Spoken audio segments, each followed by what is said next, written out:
तालचर बाहर रही अति प्राचीन शवपीठ मठेश्वर बाबा मंदिर पाखापाखि 250 वर्ष तले गोसाई पहाड़ शीर्ष में उभा होता मंदिर समस्त दृष्टि अड़ुआल रही वर्तमान यह मंदिर उपर विश्वास जमुची भक्त और श्रद्धालु मानक श्रवण मिशरे भक्त और श्रद्धालु भिड़ नहीं नथिबा जमुची।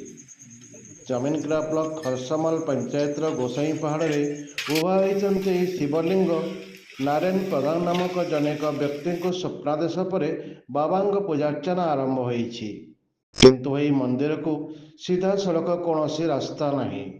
कुमकापाली 3 किलोमीटर माटी रास्तार जावापर पड़े खैरीमाल सेठारु पुणी 2 किलोमीटर सरू माटी रास्तार जावापर चढ़ा पड़ी था पहाड़। यही पहाड़ कूल पूजा पाते मठेश्वर बाबा गमनागमन विशेष किसी सुविधा नथिले भी यही पीठ किंतु श्रावण मासरे चलचंचल होइछि। दिनकू दिन बढ़ुछंती भक्त श्रद्धालु। यह लोकलोचन को आसवा पर किसी उत्साही युवक अंटा भिड़ी मंदिर पुनरुद्धार पाई। सेमिति निजे ही उत्साही युवक समाज रास्ता निर्माण करने सहित मंदिर निर्माण पर अंटा भिड़ी। मठेश्वर बाबा पछपटे रही उषा कोठी। बाबा पीठरे मयूर नृत्य और मेल एक अपूर्व मनोरम दृश्य होता बेले वन पहाड़र शोभारजी मन मोहि नहीं थाए।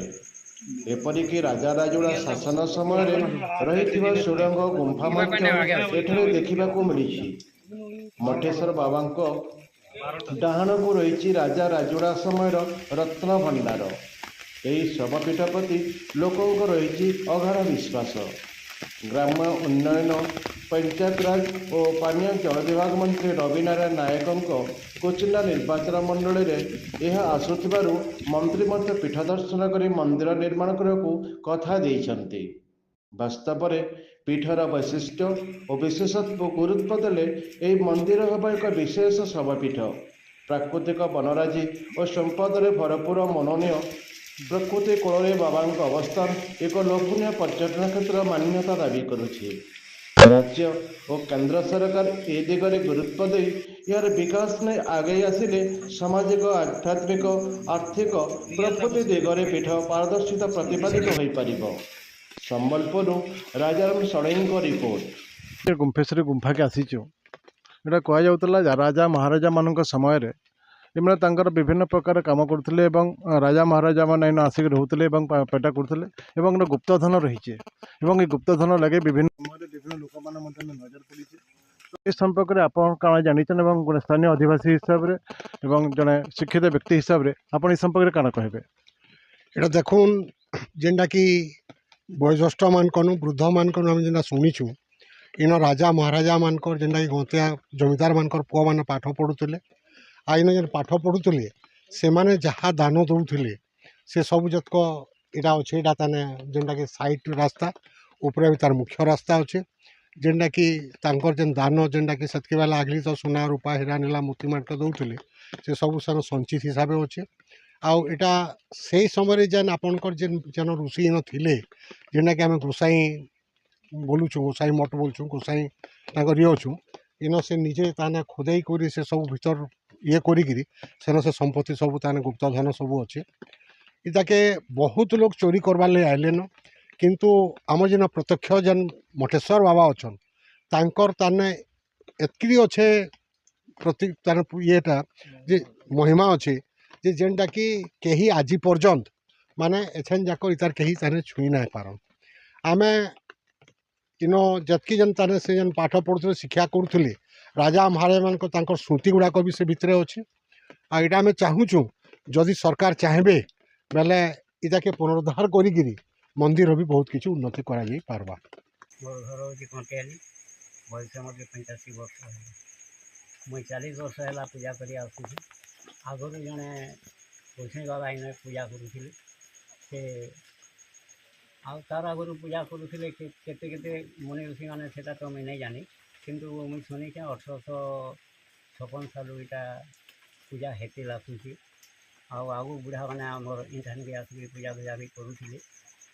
बर्तमान मुई 40 वर्ष है एखन का पूजा करुचे।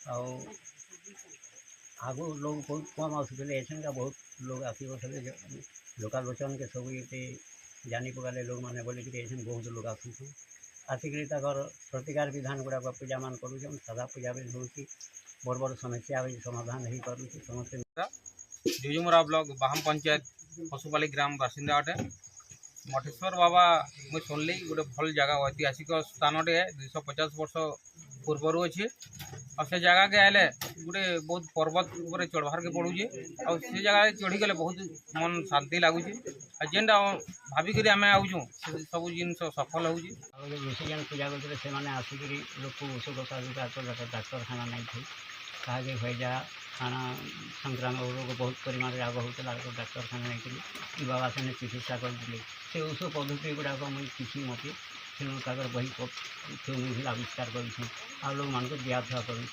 से ଔଷଧ कथा देवार लगे से उपकृत हो जाऊन केन्ता केन्ता ଔଷଧ से लगे से ଔଷଧ से माने ये दिव्य शक्ति ଔଷଧ गुड़ाक डाक्तरी ଔଷଧ नुहे कि कविजारी ଔଷଧ नुहे दिव्य शक्ति ଔଷଧ से प्रयोग कर पूजा विधान से कले से जे समस्याटा रही है से समस्या गुड़ाक समाधान हो कर तारपर आगुरी जेन पूजा होता लोक मैंने ईठान के केमती मंदिर मुंद्रा नहीं थे इनका मंदिर बाबद से आग नहीं थे गोटे मठ हिसाब होता आग इन विद्या शिक्षा करते आग तो स्कूल कॉलेज किसी नहीं था बहुत पूर्वे इना जमीदार मानकर पु नटिया मानकर पु मैंने आसिक शिक्षा कर जाऊे राजा महाराजा पु मैंने शिक्षा करते।